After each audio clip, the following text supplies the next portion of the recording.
Hello everyone. इस class में हम देखेंगे प्राचीन भारत के साहित्यिक स्रोत। और प्राचीन भारत के जो साहित्यिक स्रोत है उसे हम 3 पार्टों में डिवाइड करते हैं। धार्मिक साहित्य, धर्मेतर साहित्य और तीसरा है विदेशी यात्रियों के विवरण।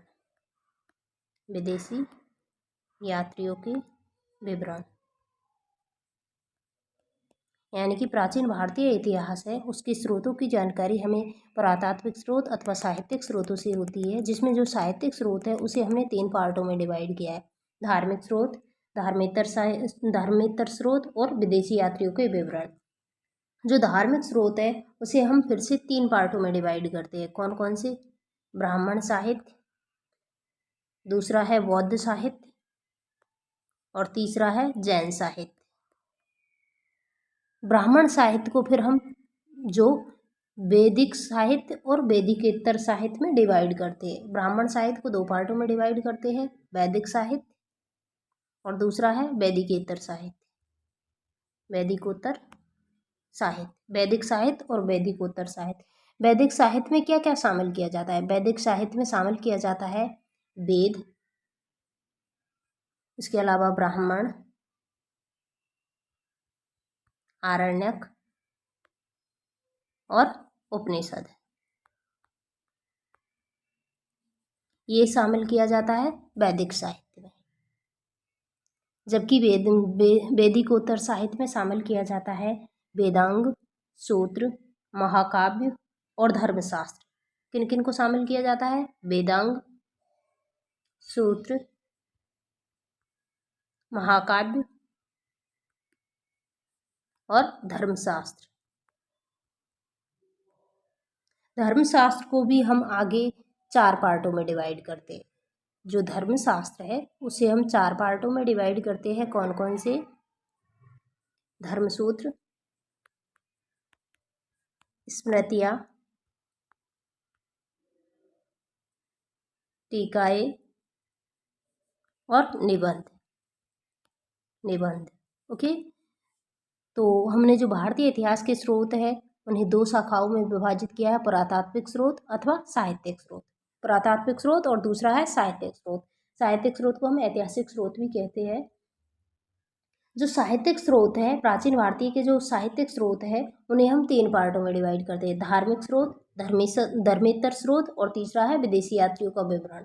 जो धार्मिक साहित्य है उसे हम 3 भागों में विभाजित करते हैं। ब्राह्मण साहित्य, बौद्ध साहित्य और तीसरा है जैन साहित्य। जो ब्राह्मण साहित्य है उसकी फिर 2 शाखाएं, कौन कौन सी? वैदिक साहित्य और दूसरी है वैदिकेतर साहित्य। वैदिक साहित्य में वेद, ब्राह्मण, आरण्यक और उपनिषद को शामिल किया जाता है, जबकि वैदिकेतर साहित्य में वेदांग, उपवेद, सूत्र, महाकाव्य और धर्मशास्त्र को शामिल किया जाता है। और धर्मशास्त्र में धर्मसूत्र, स्मृतियाँ, टीकाएँ और निबंध को शामिल किया जाता है। लास्ट क्लास में हमने जो देखा था वो देखा था वेद। क्या देखा था? वेद। वेदों की संख्या कितनी है? 4। कौन कौन सी है? ऋग्वेद, यजुर्वेद, सामवेद और चौथा है अथर्ववेद। ऋग्वेद, यजुर्वेद, सामवेद और अथर्ववेद। जो ऋग्वेद है वो सबसे प्राचीनतम रचना है, यानी कि ऋग्वेद सबसे प्राचीन है। और जो वेदों की जो रचना की गई है वो की गई है संस्कृत भाषा में। संस्कृत भाषा में इनकी रचना की गई है। जबकि जो वैदिक साहित्य है वो लिखा गया है पद्य शैली में। किसमें लिखा गया है? पद्य शैली में। लेकिन इसका एक अपवाद क्या है इसका? यजुर्वेद। यजुर्वेद को गद्य और पद्य दोनों शैली में लिखा गया है, यानी कि गद्य और पद्य मिश्रित शैली में लिखा गया है। किसे? यजुर्वेद को। जबकि वेद संस्कृत भाषा में लिखे गए हैं। और इनके संकलनकर्ता माने जाते हैं कृष्ण द्वैपायन वेदव्यास। वेदों के संकलन करता है कृष्ण द्वैपायन वेदव्यास। जो चारों वेद है इनको मिलकर कहते हैं क्या? संहिता। 4 वेदों को मिलकर क्या कहते हैं? संहिता। ओके। जो प्रारंभिक 3 वेद हैं कौन कौन से? ऋग्वेद, सामवेद और यजुर्वेद, तीनों को मिलकर कहा जाता है वेद त्रयी। वेद त्रयी में कौन शामिल नहीं है? वेद त्रयी में अथर्ववेद शामिल नहीं है, वेद में है। जो वेद त्रयी में शामिल है ऋग्वेद, सामवेद और यजुर्वेद। इसके अलावा वेदों को अपौरुषेय कहा जाता है। क्या? अपौरुषेय, अपौरुषेय कहा जाता है। इसके अलावा इन्हें नित्य कहा जाता है। इसके अलावा वेदों को श्रुति कहा जाता है। वेदों को श्रुति कहा जाता है, अपौरुषेय कहा जाता है और नित्य कहा जाता है। ओके,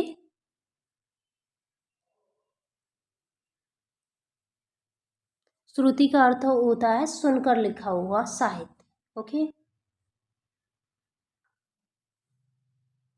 नेक्स्ट हमने देखा था ब्राह्मण। जो ब्राह्मण शब्द है जो मिलकर बना हुआ है ब्रह्म प्लस यण, और जो ब्रह्म का अर्थ होता है यज्ञ। ब्रह्म का अर्थ क्या होता है? यज्ञ, जबकि यण का अर्थ होता है व्याख्या। ब्राह्मण शब्द ब्रह्म और यण शब्दों से मिलकर बना है। ब्रह्म का अर्थ होता है यज्ञ और यण का अर्थ होता है व्याख्या। अर्थात जो यज्ञ की व्याख्या करे उसे क्या कहते हैं? ब्राह्मण साहित्य। जो यज्ञ की व्याख्या करे वही ब्राह्मण है। ब्राह्मणों को वेदों का परिशिष्ट माना जाता है। इसमें वेदों की व्याख्या गद्य में की गई है, यानी कि जो वेद लिखे गए हैं वो पद्य शैली में लिखे गए हैं, जबकि ब्राह्मण लिखे गए हैं गद्य शैली में।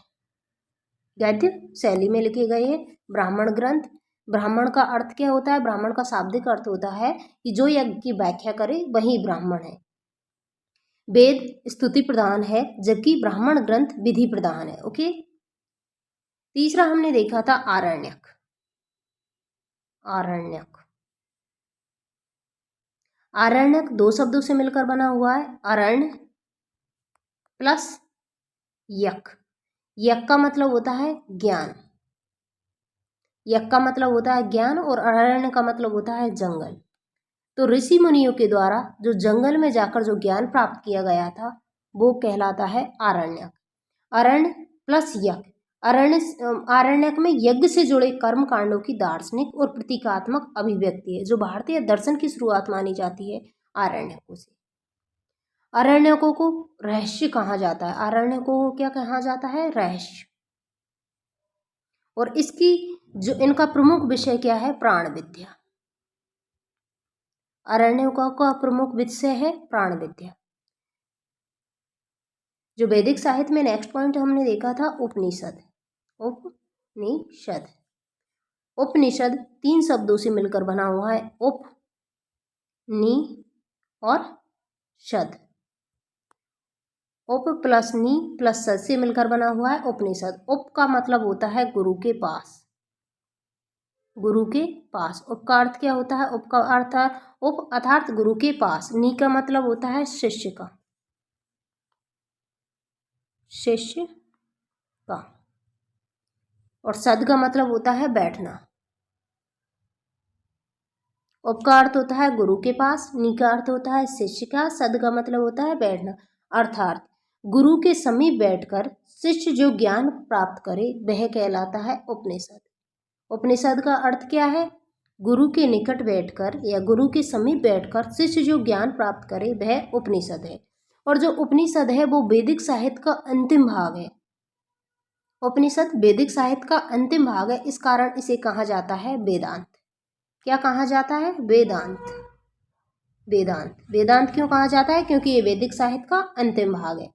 भारतीय दर्शन की शुरुआत आरण्यक से होती है, जबकि इनका चरम कहाँ पर मिलता है? उपनिषदों में। उपनिषदों का प्रमुख विषय, उपनिषदों का प्रमुख विषय है आत्मविद्या। उपनिषदों का प्रमुख विषय है आत्मविद्या, जबकि आरण्यकों का प्रमुख विषय क्या है? प्राण विद्या। इसके अलावा आत्मविद्या के अलावा ब्रह्म विद्या भी इसका विषय है। आत्मविद्या और ब्रह्म विद्या उपनिषदों का प्रमुख विषय है। उपनिषदों की रचना गंगा घाटी में हुई है। उपनिषदों की रचना में ब्राह्मण वर्ग के स्थान पर क्षत्रिय वर्ग का स्थान महत्वपूर्ण है, यानी कि उपनिषदों की जो रचना है वो ब्राह्मण वर्ग के स्थान पर क्षत्रिय वर्ग के द्वारा की गई है। उपनिषद गद्य, पद्य और गद्य पद दोनों में, मतलब गद्य में भी लिखी गई है, पद्य में भी लिखी गई है। इसके अलावा गद्य और पद्य, यानी कि इसमें तीनों शैलियाँ अपनाई गई है। गद्य में लिखे गए, पद्य में लिखे गए और गद्य पद मिश्रित रूप में भी लिखे गए। उपनिषदों की कुल संख्या मानी जाती है 108। 108 उपनिषदों की संख्या किसमें दी गई है? मुक्तिकोपनिषद में। मुक्तिकोपनिषद, मुक्तिकोपनिषद में उपनिषदों की संख्या बताई गई है कितनी? 108। लेकिन जो शंकराचार्य है, शंकराचार्य ने केवल 10 उपनिषदों पर अपना भाष्य लिखा है और इन्हीं उपनिषदों को प्राचीनतम और प्रमाणिक माना जाता है। तो कौन कौन से उपनिषद है जो प्राचीनतम और प्रमाणिक माने जाते हैं? ईश यानी कि ईशोपनिषद, केन यानी कि केनोपनिषद, कठ यानी कठोपनिषद, प्रश्न यानी कि प्रश्नोपनिषद, मुंडक यानी कि मुंडकोपनिषद,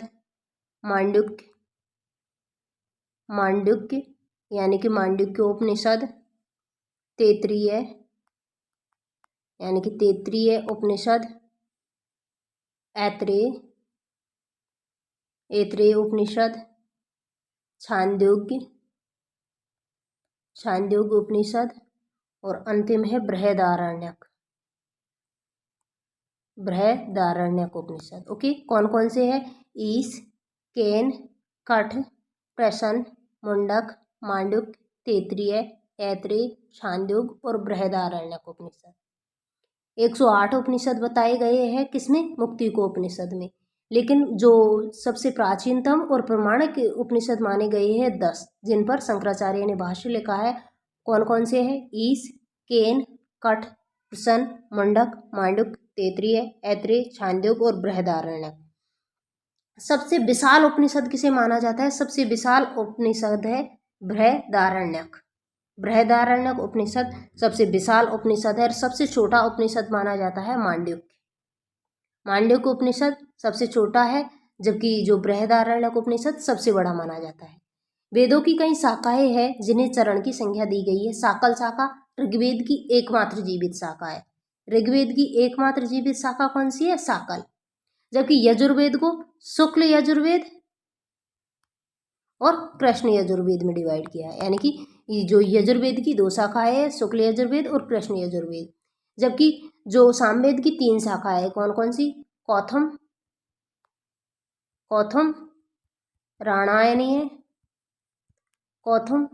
राणायनीय और जैमिनीय। कौथम, राणायनीय और जैमिनीय को तलबकार भी कहते हैं, तलबकार या जैमिनीय। तो कौथम, राणायनीय और जैमिनीय है किसकी शाखा है? सामवेद की। जबकि अथर्ववेद की शौनक और दूसरी शाखा है पिप्पलाद। शौनक और पिप्पलाद किसकी शाखा है? अथर्ववेद की। जबकि कौथुम, राणायनीय और जैमिनीय है सामवेद की। ऋग्वेद की कृष्ण यजुर्वेद और शुक्ल यजुर्वेद 2 शाखाएं हैं, जबकि ऋग्वेद की एकमात्र जीवित शाखा है और वो है साकल शाखा। दूसरा हमने देखा था वैदिकोत्तर साहित्य। वैदिकोत्तर साहित्य यानी कि हमने जो ब्राह्मण साहित्य था उसे 2 पार्टों में डिवाइड किया है, वैदिक साहित्य और ब्राह्मण साहित्य। वैदिक साहित्य में कौन कौन से थे? वेद, ब्राह्मण, आरण्यक और उपनिषद। जबकि वैदिकोत्तर साहित्य में है वेदांग, सूत्र, महाकाव्य और धर्मशास्त्र। वैदिकोत्तर साहित्य में सबसे पहले हम देखेंगे वेदांग यानी कि वेदों के अंग। जो वेदांग है उनकी संख्या है 6 और 6 में है शिक्षा, छंद, निरुक्त, कल्प, ज्योतिष और अंतिम है व्याकरण। शिक्षा, छंद, निरुक्त, कल्प, ज्योतिष और व्याकरण वेदांग के हैं 6 अंग। जो शिक्षा है, शिक्षा को क्या कहा जाता है? शिक्षा को कहा जाता है नासिका। शिक्षा को नासिका की संज्ञा दी गई है, यानी कि वेदांगों को एक प्रकार से शरीर माना है और शरीर में जो नासिका की भूमिका निभाती है शिक्षा। और शिक्षा है स्वर विज्ञान से संबंधित है। दूसरा है छंद। छंदों को संज्ञा दी गई है पैरों के समान। यानी कि शरीर में जो भूमिका पैर की होती है वो छंद की भूमिका होती है। तीसरा है निरुक्त, और निरुक्त को संज्ञा दी गई है कान की। मानव शरीर में जो कान की भूमिका है वो निरुक्त को किसकी संज्ञा दी गई है? कान की। और इसका संबंध व्युत्पत्ति शास्त्र या शब्दों की व्युत्पत्ति किस प्रकार से होती है उससे रिलेटेड है। जबकि कल्प को संज्ञा दी गई है हाथ की। किसकी संज्ञा दी गई है कल्प को? हाथ की। और ये कर्मकांडीय शास्त्र है। ज्योतिष है, ज्योतिष को संज्ञा दी गई है नेत्र की। किसकी संज्ञा दी गई है? ज्योतिष को नेत्र की, जो कि भविष्य विज्ञान से संबंधित है। और अंतिम है व्याकरण, और व्याकरण को संज्ञा दी गई है मुख की। किसकी संज्ञा दी गई है? मुख की। तो मुख की संज्ञा किसे दी गई है? व्याकरण की। निरुक्त को संज्ञा दी गई है कान की। ज्योतिष को संज्ञा दी गई है नेत्र की। शिक्षा को संज्ञा दी गई है नासिका की। जबकि कल्प को संज्ञा दी गई है हाथ की। और छंद को संज्ञा दी गई है पैर की। वेदों के सही उच्चारण, प्रयोग और उनकी व्याख्या के लिए 6 वेदांगों की रचना की गई है। और वेदांग साहित्य का रचना काल माना जाता है 600 से 200 BC। कितना? 600 से 200 BC, यानी कि 600 ईसा पूर्व से 200 ईसा पूर्व में किनकी रचना की गई है? वेदांगों की। जो यास का निरुक्त है वो 600 BC, जो मतलब उसकी रचना काल माना जाता है 6ठी शताब्दी ईसा पूर्व। तो हमने जो वैदिक उत्तर साहित्य है उसमें फर्स्ट देखा है क्या?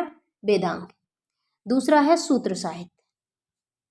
सूत्र साहित्य, जो वैदिक साहित्य को अक्षुण्ण बनाए रखने के लिए सूत्रों की रचना की गई है। और सूत्र साहित्य का रचना काल माना जाता है 600 से 300 BC, यानी कि 600 ईसा पूर्व से 300 ईसा पूर्व इनका रचना काल माना गया है। पाणिनि का अष्टाध्यायी सूत्र लेखन का सबसे विख्यात उदाहरण है। पाणिनि का अष्टाध्यायी सूत्र, पाणिनि का अष्टाध्यायी सूत्र जो सूत्र साहित्य का सबसे विख्यात उदाहरण है। और सूत्र साहित्य लिखे गए हैं गद्य में। किसमें लिखे गए हैं सूत्र साहित्य? गद्य में। तो वैदिक उत्तर साहित्य में हमने पहला कौन सा है? वेदांग। दूसरा है सूत्र, और तीसरा है महाकाव्य।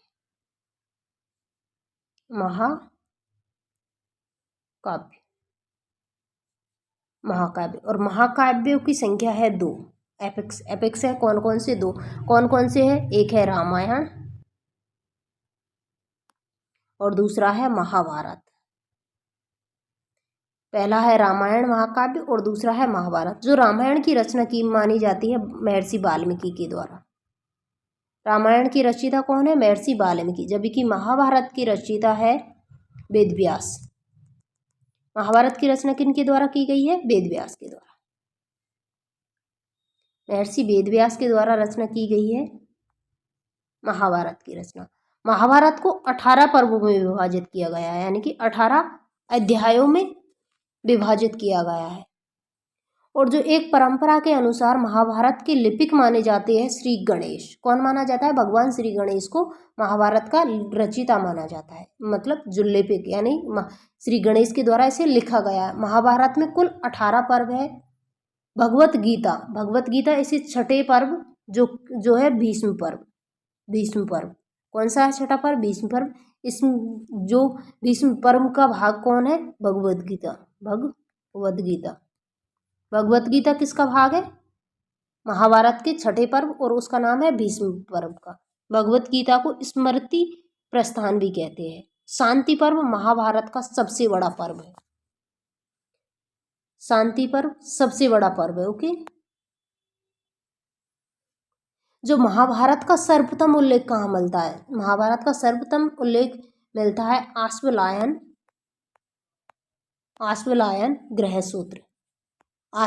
ग्रह सूत्र में मिलता है महाभारत का सर्वप्रथम उल्लेख। महाभारत को एक साथ अर्थशास्त्र, धर्मशास्त्र और कामशास्त्र कहा जाता है। क्या कहा जाता है? अर्थशास्त्र, धर्मशास्त्र और कामशास्त्र कहा जाता है। महाभारत में वर्णित है कि धर्म, अर्थ, काम व मोक्ष के विषय में जो कहीं अन्यत्र है वह इसमें है, लेकिन जो इसमें नहीं है वह कहीं अन्यत्र भी नहीं है। यानी कि महाभारत में सब कुछ महर्षि व्यास को कृष्ण द्वैपायन वेद व्यास भी कहा जाता है। और जो रामायण की रचना किसने की है? महर्षि वाल्मीकि ने, और इसमें है 7 कांडों में विभाजित है। 7 कांडों में विभाजित है, लेकिन इसमें एक और बाद में कांड जोड़ा गया है। कौन सा? उत्तरकांड, जिसे 8वें कांड के रूप में मान्यता दी गई है, जिसमें प्रथम कांड है बालकांड और अंतिम है उत्तरकांड।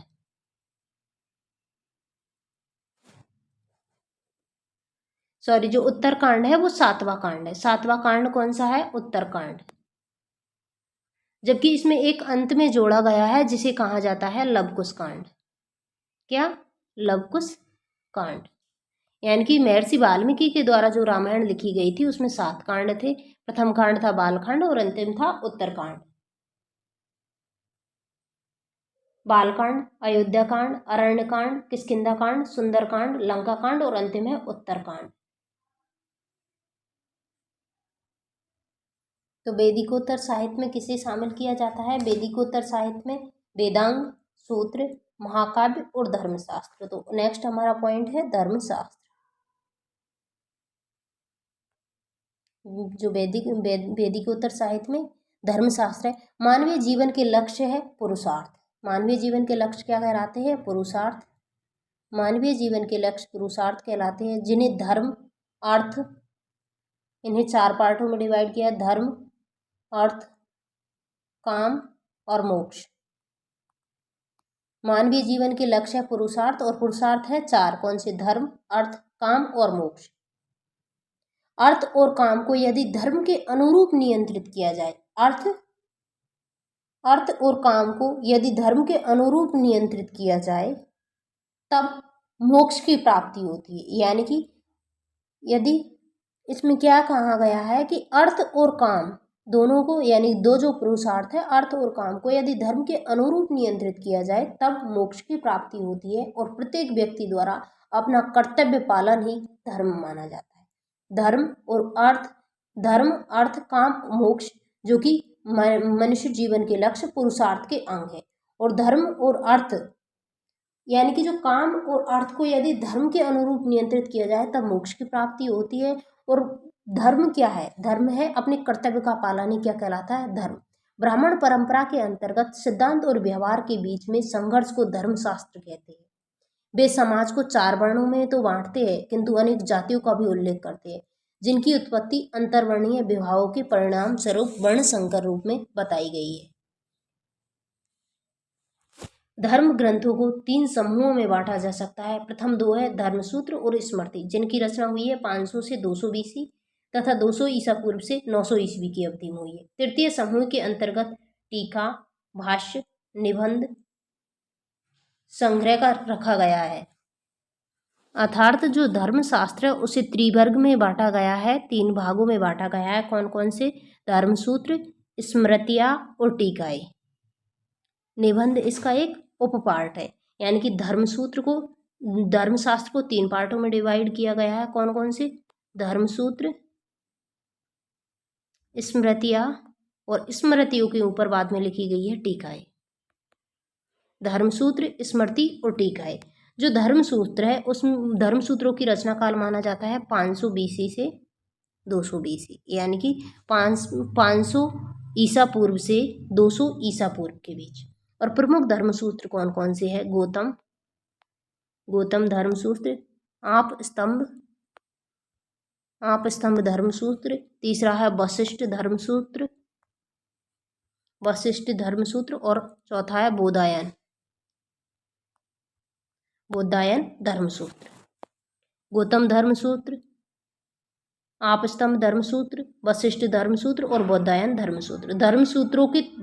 धर्मसूत्रों में धर्म के 3 स्रोत बताए गए। कौन कौन से? श्रुति, स्मृति और सदाचार। आश्वलायन ग्रह सूत्र में सर्वप्रथम 8 प्रकार के विवाहों का उल्लेख मिलता है। कालांतर में धर्मसूत्रों का स्थान स्मृतियों ने ले लिया। नेक्स्ट है स्मृतियाँ। और स्मृतियाँ लिखी गई है ईसा पूर्व 2वीं शताब्दी से, यानी कि 2वीं शताब्दी ईसा पूर्व से 9वीं शताब्दी ईस्वी तक, 2री शताब्दी BC से लिखी गई है 9वीं AD, यानी कि 9वीं शताब्दी ईसवी सन तक लिखी गई है स्मृतियाँ। और स्मृतियों में कौन कौन सी, इस गुप्तकालीन स्मृति है याज्ञवल्क्य, नारद, बृहस्पति और कात्यायन। गुप्तकालीन स्मृतियाँ कौन सी है? याज्ञवल्क्य स्मृति, नारद स्मृति, बृहस्पति स्मृति और कात्यायन स्मृति। प्राचीनतम स्मृति है मनुस्मृति। प्राचीनतम स्मृति कौन सी है? मनुस्मृति, जो कि शुंग काल में लिखी गई है। शुंग काल में लिखी गई है मनुस्मृति। याज्ञवल्क्य स्मृति, याज्ञवल्क्य स्मृति लिखी गई है मौर्योत्तर काल में। मौर्योत्तर काल में याज्ञवल्क्य स्मृति लिखी गई है। मनुस्मृति लिखी गई है शुंग काल में। जबकि नारद, पाराशर, बृहस्पति और कात्यायन, नारद, पाराशर, बृहस्पति और कात्यायन स्मृति लिखी गई है गुप्त काल में। जबकि देवल स्मृति लिखी गई है पूर्व मध्य काल में। देवल स्मृति कब लिखी गई है? पूर्व मध्य काल में। पूर्व मध्य काल में लिखी गई है। इसके अलावा जो मिताक्षरा है उसकी रचना की है कल्याणी के चालुक्य शासक विक्रमादित्य षष्ठ के दरबारी विज्ञानेश्वर ने। विज्ञानेश्वर की कौन सी है? विज्ञानेश्वर ने लिखी है कौन सी? मिताक्षरा। और मिताक्षरा लिखी है 12वीं शताब्दी में। 12वीं सदी की रचना कौन सी है? विज्ञानेश्वर की मिताक्षरा। जबकि दाय भाग और दाय भाग स्मृति या दाय भाग जो कि कानून से रिलेटेड है, दाय भाग लिखी है जीमूतवाहन ने। इन्हें डिटेल में बाद में पढ़ेंगे, लेकिन अभी इनका जो ओवरऑल देखते हैं तो ओवरऑल में दाय भाग किसके द्वारा लिखी गई है? जीमूतवाहन के द्वारा। और दाय भाग में बंगाल और असम में हिंदू उत्तराधिकार कानून के इस आधार ग्रंथ की रचना जीमूतवाहन ने की है। दाय भाग में मिताक्षरा से विरोधी मत का प्रतिपादन किया। इसके अनुसार पिता की मृत्यु के बाद ही पुत्र को उसकी संपत्ति में हिस्सा मिलेगा। जबकि मिताक्षरा में क्या है? इस ग्रंथ की रचना कल्याणी के चालुक्य शासक विक्रमादित्य षष्ठ के दरबारी विज्ञानेश्वर ने की है। विज्ञानेश्वर ने पुत्र के जन्म लेते ही पिता की संपत्ति में उसका अधिकार माना है। बंगाल और असम को छोड़कर भारत के अन्य प्रदेशों में हिंदू उत्तराधिकार कानून का आधार यही ग्रंथ रहा है। कालांतर में विश्वेश्वर और नंद पंडित ने मिताक्षरा पर टीकाएं लिखी है। 12वीं शताब्दी में दक्षिणी महाराष्ट्र और कोंकण क्षेत्र के शिलाहार वंशी राजा अपरार्क या अपरादित्य ने याज्ञवल्क्य स्मृति पर मिताक्षरा से विशाल भाष्य लिखा है। तो ये है स्मृतियाँ। अभी तक हमने क्या देखा है? ब्राह्मण साहित्य। ब्राह्मण साहित्य, और ब्राह्मण साहित्य में क्या क्या देखा है? ब्राह्मण साहित्य को 2 पार्टों में डिवाइड किया है, वैदिक साहित्य और दूसरा है वैदिकोत्तर साहित्य। वैदिक साहित्य और वैदिकोत्तर साहित्य दोनों हो चुके, यानी कि इनमें जो इम्पोर्टेंट था वो हम पढ़ चुके। और नेक्स्ट है बौद्ध साहित्य। कौन सा? बौद्ध साहित्य। यानी कि हमारे द्वारा जो धार्मिक साहित्य, सबसे पहले हमने डिवाइडेशन किया है कि जो साहित्य जो स्रोत है, प्राचीन भारत के जो स्रोत है, पुरातात्विक स्रोत और साहित्यिक स्रोत। साहित्यिक स्रोतों को सबसे पहले हमने 3 पार्टों में डिवाइड किया है, धार्मिक साहित्य, धर्मेतर साहित्य और तीसरा है विदेशी यात्रियों के विवरण। जो धार्मिक साहित्य है उसे हमने 3 शाखाओं में विभाजित किया था। कौन कौन सा? ब्राह्मण साहित्य, बौद्ध साहित्य और तीसरा है जैन साहित्य। ब्राह्मण साहित्य को वैदिक साहित्य और वैदिकोत्तर साहित्य में डिवाइड किया था। अब तक हम पढ़ चुके हैं वैदिक साहित्य और वैदिकोत्तर साहित्य। अब हम पढ़ेंगे बौद्ध साहित्य। बौद्ध साहित्य में जो प्राचीनतम बौद्ध ग्रंथ लिखे गए हैं पाली भाषा में। प्राचीनतम बौद्ध ग्रंथ किसमें लिखे गए हैं? पाली भाषा में। जबकि अभी तक हम जो ग्रंथ पढ़ रहे थे वो थे संस्कृत भाषा में। वैदिक साहित्य और जो वैदिकोत्तर साहित्य है वो संस्कृत भाषा से संबंधित थे। बौद्ध साहित्य प्राचीनतम बौद्ध ग्रंथ पाली भाषा में लिखे गए, जिसमें सर्वप्रमुख है त्रिपिटक। त्रिपिटक त्रिपिटक शब्द का पहला प्रयोग किया है ridge David's. Ridge David's. Tripitaka शब्द का सर्वप्रथम प्रयोग रिज डेविड्स एवं बुलर ने। रिज डेविड्स एवं बुलर ने, और बुक का नाम है रिज डेविड्स और बुलर ने किस बुक में इसका सर्वप्रथम त्रिपिटक शब्द का प्रयोग किया है? Buddhist India. Buddhist India. प्राचीनतम बौद्ध ग्रंथ पाली भाषा में लिखे गए हैं, जिसमें सर्वप्रमुख त्रिपिटक है। और त्रिपिटक शब्द का पहला प्रयोग रिजी डेविड्स एवं बुलर ने बुद्धिस्ट इंडिया में किया है। त्रिपिटक का मतलब होता है 3 डलिया या 3 संग्रह। त्रिपिटक का शाब्दिक अर्थ है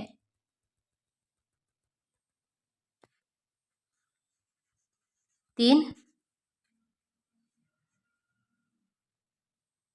डलिया या संग्रह। 3 डलिया या संग्रह। त्रिपिटक का अर्थ होता है जो त्रिपिटक है कि पाली, चीनी और तिब्बती संस्करण उपलब्ध है, यानी कि पाली भाषा में, चीनी भाषा में और तिब्बती भाषा में एट प्रेजेंट संस्करण उपलब्ध है। जो त्रिपिटक है कौन कौन सी है? त्रिपिटक में पहला है सुत्त पिटक, दूसरा है विनय पिटक और तीसरा है अभिधम्म पिटक। अभिधम्म पिटक, सुत्त पिटक, विनय पिटक और अभिधम्म पिटक। सुत्त पिटक, इसमें बुद्ध के धार्मिक सिद्धांत और धर्म उपदेश का उल्लेख हुआ है। बुद्ध के धार्मिक सिद्धांत और धर्म उपदेश किसमें लिखे गए हैं? सुत्त पिटक में, यानी कि इसमें है बुद्ध की शिक्षाएं। बुद्ध की शिक्षाएं किसके अंतर्गत है? सुत्त पिटक के अंतर्गत। और जो विनय पिटक है इसमें बौद्ध संघ के नियम दिए हैं, यानी कि बौद्ध संघ संबंधी नियमों का उल्लेख किसमें हुआ है? विनय पिटक में। जबकि बुद्ध की शिक्षाएं किसमें दी है? सुत्त पिटक में। अभिधम्म पिटक में क्या है? अभिधम्म पिटक में बौद्ध धर्म के दर्शन का विवेचन किया। अभिधम्म पिटक में क्या है? बौद्ध धर्म का दर्शन। बौद्ध धर्म का दर्शन है अभिधम्म पिटक में, जबकि विनय पिटक में बौद्ध संघ से संबंधित नियमों का उल्लेख है। सुत्त पिटक में है इसमें बुद्ध के धार्मिक सिद्धांत और धर्म उपदेश, यानी कि बुद्ध की शिक्षाओं का उल्लेख हुआ है।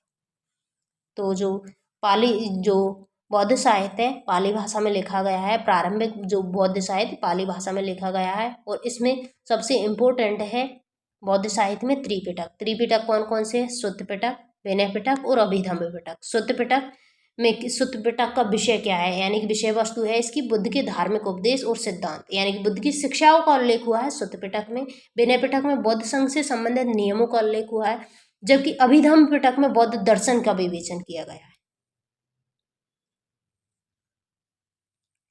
जो त्रिपिटकों के अलावा जो अन्य बौद्ध साहित्य कौन कौन सी है? अन्य साहित्य मिलिंद पन्हो। मिलिंद पन्हो का मतलब होता है, मिलिंद पन्हो का शाब्दिक अर्थ होता है मिलिंद के प्रश्न। मिलिंद को यहाँ किसे कहा गया है? मेनेंडर। जो मेनेंडर है, मिलिंद यहाँ किसको कहा गया है? मेनेंडर को। 1ली शताब्दी ईसा पूर्व में इसकी रचना की गई है। किसकी? मिलिंद पन्हो। इसका अर्थ होता है मिलिंद के प्रश्न। और जो मिलिंद पन्हो है उसकी रचना की गई है नागसेन के द्वारा। मिलिंद पन्हो की रचना किसने की है? नागसेन के द्वारा। और ये की रचना की गई है 1ली शताब्दी ईसा पूर्व में। इसमें जो मिलिंद पन्हो का विषय वस्तु क्या है? मिलिंद पन्हो, इसमें इंडो ग्रीक शासक है मेनेंडर। कौन? मेनेंडर। इंडो ग्रीक शासक मेनेंडर और बौद्ध भिक्षु नागसेन। और मेनेंडर के मध्य दार्शनिक बिंदुओं पर प्रश्नोत्तर है। मिलिंद पन्हो की रचना किसके द्वारा की गई है? नागसेन। और इसकी विषय वस्तु क्या है? इसमें इंडो ग्रीक शासक मेनेंडर और बौद्ध भिक्षु नागसेन के मध्य दार्शनिक बिंदुओं पर प्रश्नोत्तर है। नेक्स्ट है दीपवंश और महावंश। दीपवंश और महावंश। दीपवंश और महावंश वंश साहित्य जो श्रीलंका में 4वीं शताब्दी व 5वीं शताब्दी ईस्वी में लिखा गया है, जिसमें बुद्ध के जीवन की कथाएं, बौद्ध संगीतियाँ, मौर्य सम्राट अशोक, श्रीलंका के राजवंश तथा बौद्ध धर्म के श्रीलंका में आगमन का वर्णन है। दीपवंश और महावंश कहाँ के जो इतिहास मतलब कहाँ से संबंधित है? ये श्रीलंका का वंश साहित्य है, जिसमें 4वीं और 5वीं शताब्दी ईस्वी में लिखा है। और जिसमें विषय वस्तु क्या है? इसमें बुद्ध के जीवन, बौद्ध संगीतियाँ, मौर्य सम्राट अशोक, श्रीलंका के राजवंश और बौद्ध धर्म का श्रीलंका में आगमन का उल्लेख है। कुछ बौद्ध साहित्य संस्कृत में भी लिखा गया था, यानी कि प्रारंभिक जो साहित्य था वो पाली भाषा में लिखा गया है, लेकिन जो बाद का साहित्य है वो संस्कृत में लिखा गया है। जो महायान मत के उदय के साथ बौद्ध रचनाओं के सृजन के लिए संस्कृत का प्रयोग हुआ है। महावस्तु और ललित विस्तार नामक ग्रंथों में महात्मा बुद्ध के जीवन का वर्णन संस्कृत में मिलता है। पहली दूसरी शताब्दी की रचना ललित विस्तार सर्वास्तिवाद संप्रदाय की होते हुए भी महायान मत से बहुत प्रभावित है। यह रचना संस्कृत तथा प्राकृत भाषा की मिश्रित रचना है। जो एडविन अर्नोल्ड की पुस्तक है, एडविन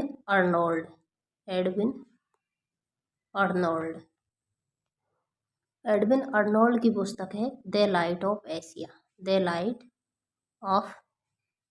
जो एडविन अर्नोल्ड की बुक है द लाइट ऑफ एशिया, और ये किस पर आधारित है? ललित विस्तार पर। ललित विस्तार किसकी रचना है? ललित विस्तार की रचयिता है हरिभद्र सूरी ने लिखी है ललित विस्तार। और जो ललित विस्तार के ऊपर एडविन अर्नोल्ड ने बुक लिखी है द लाइट ऑफ एशिया। अश्वघोष सर्वास्तिवाद विचारक थे जिनको भारत का मिल्टन, गेटे और वोल्टेयर कहा जाता है। अश्वघोष को क्या कहा जाता है? भारत का मिल्टन, गेटे और वाल्तेयर। भारत का मिल्टन, गेटे और वाल्तेयर किसे कहा जाता है? अश्वघोष को। और अश्वघोष की रचनाएं कौन कौन सी? अश्वघोष एक प्रमुख बौद्ध जो साहित्यकार था, यानी कि बौद्ध विचारक था, जो सर्वास्तिवाद विचारक था। अश्वघोष की रचनाएं हैं वज्रसूची। कौन सी? वज्रसूची, जिसमें जाति प्रथा की आलोचना की गई है। दूसरा है बुद्धचरित, यानी कि अश्वघोष की रचना है वज्रसूची, बुद्धचरित, सौंदरानंद है बुद्ध के सौतेले भाई नंद व इसकी पत्नी सुंदरी का वर्णन है। और इस महाकाव्य में 18 सर्ग। इसके अलावा सारीपुत्र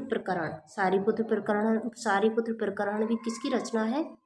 अश्वघोष की। सारीपुत्र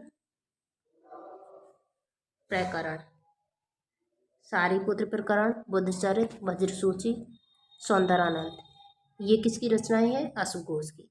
दूसरा जो बौद्ध विद्वान है वो है वसुमित्र। जो वसुमित्र है वो कनिष्क के समय हुई चतुर्थ बौद्ध संगीति में त्रिपिटकों के प्रमाणिक पाठ वसुमित्र ने तैयार किए। और वसुमित्र के द्वारा कौन सी ग्रंथ की रचना की गई है? विभाषा शास्त्र की रचना किसने की है? वसुमित्र ने। विभाषा शास्त्र बौद्ध धर्म का विश्वकोश कहलाता है। इसे बौद्ध धर्म की बाइबल कहा जाता है। तो बौद्ध धर्म की बाइबल किसे कहा जाता है? विभाषा शास्त्र को कहा जाता है बौद्ध धर्म की बाइबल। जो बाद के महायान विचारक है उनमें है नागार्जुन, उसके अलावा वसुबंधु,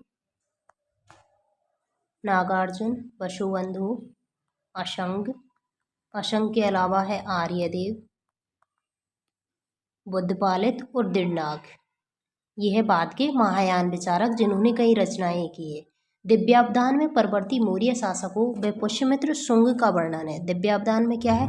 बाद के जो उत्तर मुगल मौर्य शासक है और पुष्यमित्र शुंग का वर्णन है। इसके अलावा जो आर्य मंजूश्री मूलकल्प है, आर्य मंजूश्री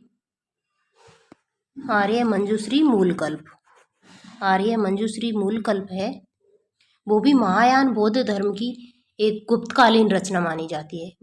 आर्य मंजूश्री मूलकल्प जो कि महायान बौद्ध धर्म से संबंधित रचना मानी जाती है, जो कि गुप्तकालीन है। इसमें गुप्त सम्राटों तथा हर्षकालीन भारत का वर्णन मिलता है। सर्वप्रथम 1925 में गणपति शास्त्री ने इसे प्रकाशित किया। राहुल सांकृत्यायन इस ग्रंथ की प्रति तिब्बत से लाए थे। तिब्बत के बौद्ध लामा तारानाथ, यानी कि तारानाथ की 2 रचनाएं हैं। कौन कौन सी? कंग्योर और तंग्योर रचनाएं जो कि बौद्ध ग्रंथ है, किसने की है? लामा तारानाथ ने, जो कि तिब्बती विचारक था, जिसमें भारत के बारे में जानकारी मिलती है। ये है बौद्ध साहित्य। ओके, नेक्स्ट पॉइंट है हमारा जैन साहित्य।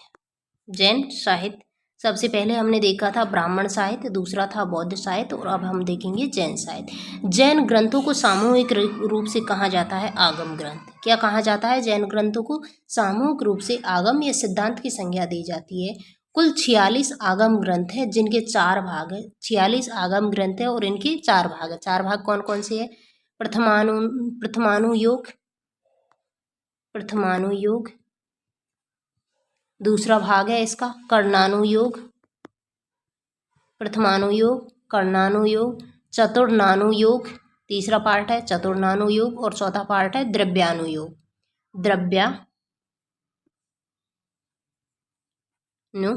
द्रव्यानुयोग है चौथा पार्ट। प्रथमानुयोग, कर्णानुयोग, चतुर्नानुयोग और द्रव्यानुयोग।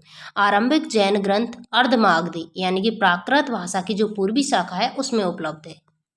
प्रारंभिक ग्रंथ अर्धमागधी या प्राकृत भाषा में, जो प्राकृत भाषा की पूर्वी शाखा थी उसमें लिखी गई है। जैन धर्म तीसरी शताब्दी में 2 भागों में विभाजित हो गया था। कौन कौन से? श्वेतांबर और दिगंबर। तीसरी शताब्दी में 2 भागों में विभाजित हो गया, श्वेतांबर और दिगंबर।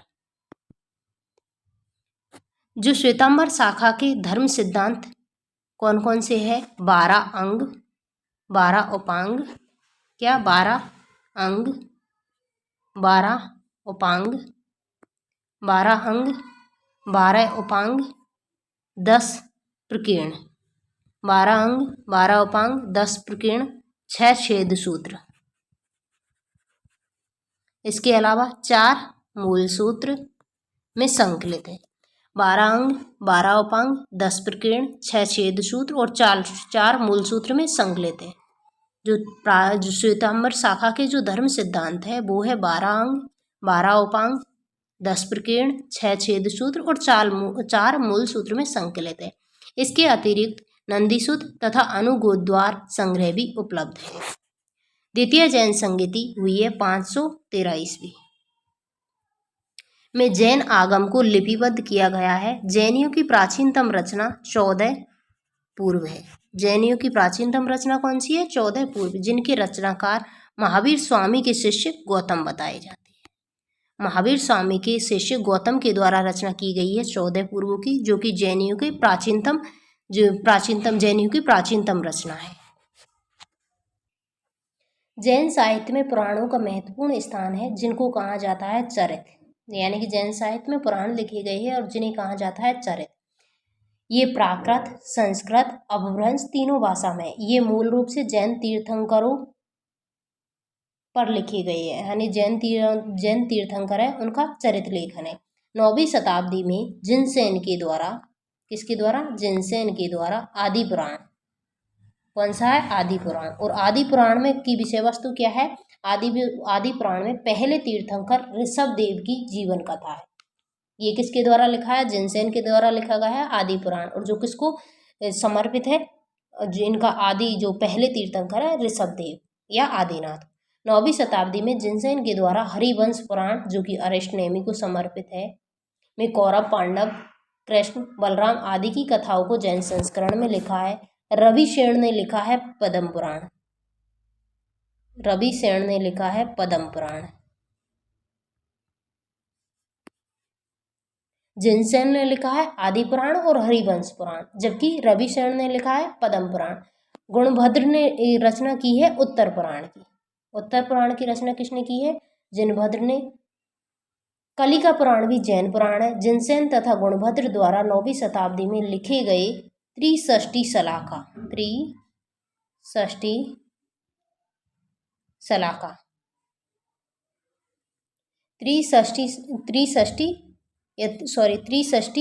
लक्षण महापुराण, त्रिषष्टि लक्षण महापुराण किनके द्वारा लिखा गया है? ये त्रिषष्टि लक्षण महापुराण लिखी गई है 9वीं शताब्दी में जिनसेन और गुणभद्र द्वारा, में जैन संतों, राजाओं और नायकों की कथाएं। जैन पुराणों का समय 6ठी शताब्दी से 16वीं शताब्दी तक का है। जैन पट्टावलियों में वंशावलियों की सूची है तथा 13 वलियों में जैन संतों के काल के विषय में सूक्ष्म विवेचना की है। उद्धोतन सूरी ने प्राकृत भाषा में लिखा है कुबलेमाला। कुबलेमाला किनके द्वारा लिखा गया है? उद्धोतन सूरी के द्वारा। इसमें हूण शासक तोरमाण के विषय में जानकारी दी गई है। जो भद्रबाहु चरित लिखा गया है वो लिखा गया है रत्न नंदी के द्वारा। रत्न नंदी ने क्या लिखा है? भद्रबाहु चरित्र। भद्रबाहु चरित्र किनके द्वारा लिखा है? रत्न नंदी के द्वारा।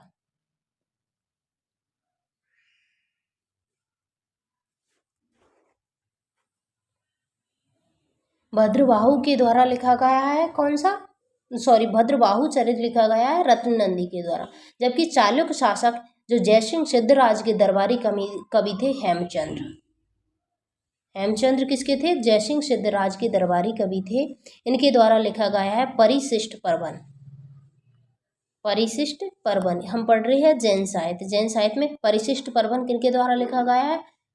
हेमचंद्र के द्वारा, जो कि चालुक्य शासक जयसिंह सिद्धराज का जो दरबारी कवि था। जो परिशिष्ट पर्वन जो कि प्राकृत भाषा में लिखा गया है में चंद्रगुप्त मौर्य के जीवन की घटनाओं का विवरण मिलता है। तो अभी तक हमने देखा है कौन सा? ब्राह्मण साहित्य, इसके अलावा बौद्ध साहित्य, और तीसरा है जैन साहित्य। इनके अलावा भी एक है संगम साहित्य, और संगम साहित्य है दक्षिण भारत में जो लिखा गया है प्राचीन काल में। दक्षिण भारत का प्राचीनतम साहित्य प्रारंभिक तमिल भाषा में उपलब्ध है। संगम साहित्य में क्या है? दक्षिण भारत का प्राचीनतम साहित्य संगम जो प्रारंभिक तमिल भाषा में उपलब्ध है। किसमें है? तमिल भाषा में, जिसमें संगम साहित्य, जिसे संगम साहित्य के रूप में जाना जाता है। और संगम साहित्य से हमें चोल, चेर और पांड्य, चोल, चेर और पांड्य आदि सुदूर राज्यों की जानकारी के साथ रोमन व्यापार पर भी प्रकाश पड़ता है। कुल 3 संगम में केवल तीसरे संगम की कुछ राजाओं और कवियों की ऐतिहासिकता सिद्ध है। संगम कितने संगम हुए हैं? 3, जिनमें से जो तीसरा संगम है उसकी ऐतिहासिकता सिद्ध है। संगम साहित्य की तुलना होमर युगीन वीर गाथा काव्य से की जाती है। संगम साहित्य के काव्य 2 श्रेणियों में बांटा गया है। संगम श्रेणी के जो काव्य है उसे 2 श्रेणियों में बांटा गया है। कौन कौन सी? अकम और पुरम। अकम का मतलब होता है प्रेम प्रसंग। प्रेम प्रसंग से रिलेटेड जो काव्य उन्हें कहा गया है अकम। जबकि पुरम है युद्ध विषयक महाकाव्य। युद्ध विषयक काव्य है पुरम, जबकि अकम है प्रेम प्रसंग संबंधी काव्य। पुरम काव्यों को जन काव्य की संज्ञा दी गई है क्योंकि इसे युद्ध के साथ साथ नैतिक शास्त्र, राजनीति, समाज, शासक सभी विषयों पर लिखा गया है। इन पद्य संग्रहों में 30 महिलाओं सहित 473 कवियों की कुल 2381 रचनाएं हैं।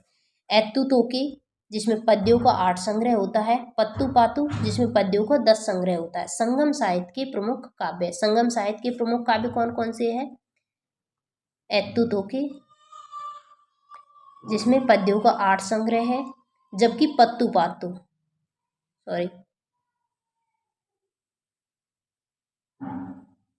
एत्तु तोके और दूसरा है पत्तू पातू।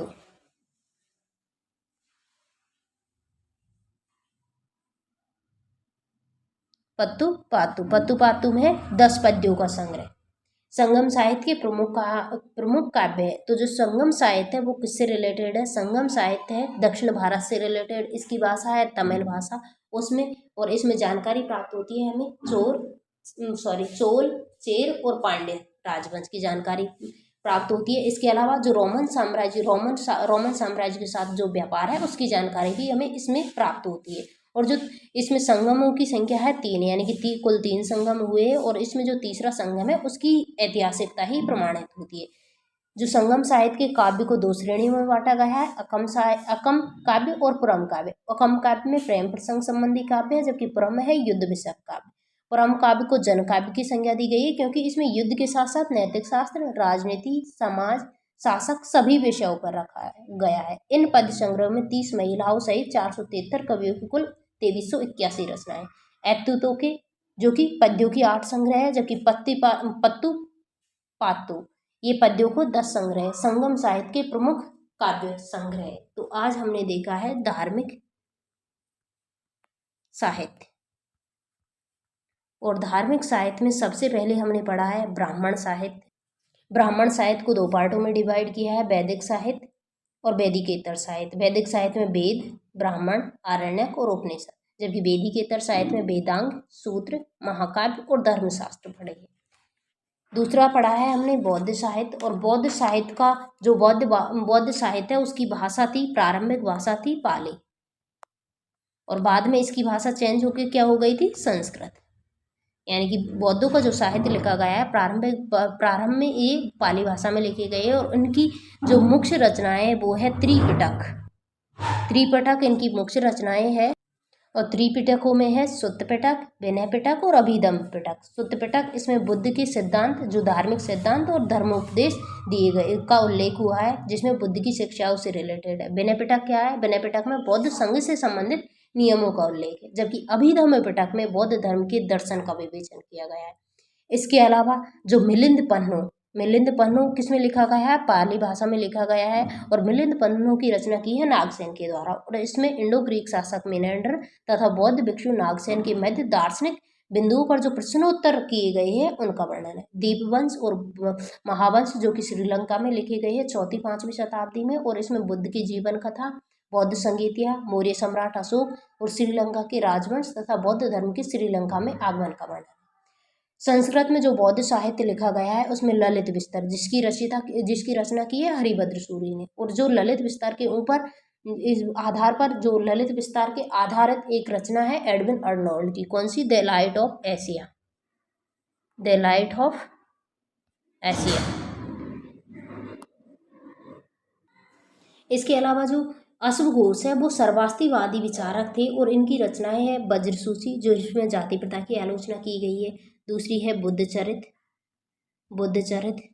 इसके अलावा सौंदरानंद और सारिपुत्र प्रकरण, ये रचनाएं हैं किसकी, अश्व घोष की। इसके अलावा जो वसुमित्र है जिसने जो कनिष्क के समय 4थी बौद्ध संगीति हुई है कश्मीर, उसकी अध्यक्षता की थी, और उनके द्वारा लिखा गया है विभाषा शास्त्र। जो विभाषा शास्त्र है उसे कहा जाता है बौद्ध धर्म की बाइबल।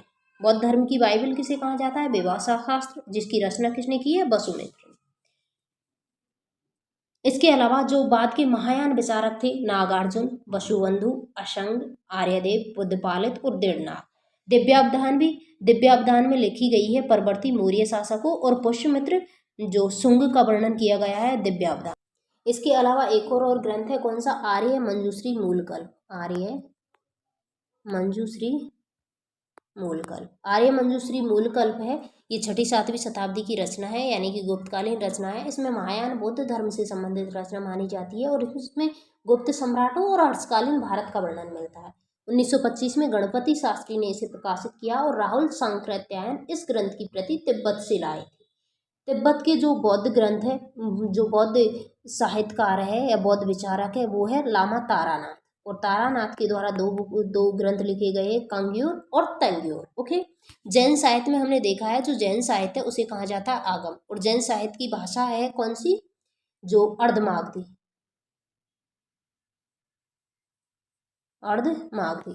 अर्धमागधी जो कि प्राकृत भाषा की पूर्वी शाखा है। ओके। और इनके जो जैन साहित्य है उन्हें संज्ञा दी गई है आगम साहित्य की संज्ञा दी गई है, और कुल 46 आगम है जिन्हें 4 पार्टों में डिवाइड किया गया है, प्रथमानुयोग, कर्णानुयोग, चतुर्णानुयोग और द्रव्यानुयोग। प्रारंभिक जैन ग्रंथ अर्धमागधी या प्राकृत भाषा की पूर्वी शाखा में उपलब्ध है। जैन धर्म 3री शताब्दी में 2 शाखाओं में विभाजित हो गया था, श्वेतांबर और जैन जो दिगंबर। श्वेतांबर शाखा के सिद्धांत जो धर्म सिद्धांत है वो 12 अंग, 12 उपांग, 10 प्रकीर्ण, 6 छेद सूत्र और 4 मूल सूत्र में संकलित है। जैन साहित्य में जो पुराणों का महत्वपूर्ण स्थान है जिसको चरित कहा जाता है, ये प्राकृत, संस्कृत और अपभ्रंश तीनों भाषाओं में लिखी गई है। इसमें जो संतों का जो प्रारंभिक जो जैन तीर्थंकर थे उनका जीवन चरित्र वर्णित है। 9वीं शताब्दी में लिखा गया है जिनसेन के द्वारा आदि पुराण, और इसके अलावा हरिवंश पुराण लिखा गया है जिनसेन के द्वारा। रवि सेन ने लिखा है पद्म पुराण लिखा है रवि सेन ने। इसके अलावा कली का पुराण भी जैन साहित्य से संबंधित है। जिनसेन और गुणभद्र के द्वारा मिलकर लिखा गया है त्रिषष्टि लक्षण महापुराण। कुबले माला लिखा है उद्धोतन सूर्य ने क्या लिखा है, कुबले माला। कुबलयमाला लिखा है किनके द्वारा? उद्योतन सूरि के द्वारा। रत्न नंदी ने लिखा है भद्रबाहु चरित, जो कि 12वीं शताब्दी में और इसके अलावा हेमचंद्र के द्वारा लिखा गया है परिशिष्ट पर्वन। परिशिष्ट पर्वन किनके द्वारा लिखा गया है? हेमचंद्र के द्वारा, जो कि प्राकृत भाषा में लिखा गया है और चंद्रगुप्त मौर्य की जीवन की घटनाओं का वर्णन मिलता है किसमें? परिशिष्ट पर्वन में। उसके बाद हमने देखा था संगम साहित्य। कौन सा? संगम साहित्य। संगम साहित्य दक्षिण भारत से रिलेटेड, और इसमें जो प्रारंभिक तमिल भाषा में साहित्य लिखा गया है, संगम साहित्य में चोल, चेर और पांड्य राजवंश और इसके अलावा जो रोमन साम्राज्य के साथ जो भारत का व्यापार है उसकी जानकारी मिलती है। और कुल 3 संगम हुए हैं और केवल तीसरा जो संगम है उसकी ऐतिहासिकता सिद्ध हुई है। संगम साहित्य की तुलना होमर युगीन वीरगाथा काव्य से की जाती है। और संगम साहित्य का जो काव्य है उसे 2 श्रेणी में डिवाइड किया जाता है, अकम और पुरम। अकम है और दूसरा है पुरम। अकम साहित्य प्रेम प्रसंग संबंधी काव्य, जबकि पुरम है युद्ध विषय काव्य। एतु तोके जो कि पद्यों का 8 संग्रह है, और पत्तु पातु जो है पद्यों का 10 संग्रह संगम साहित्य के प्रमुख महाकाव्य है, यानी कि प्रमुख काव्य है। नेक्स्ट क्लास में हम देखेंगे धर्मेतर साहित्य या लौकिक साहित्य। अभी तक हमने देखा है धार्मिक साहित्य। Thank you for watching.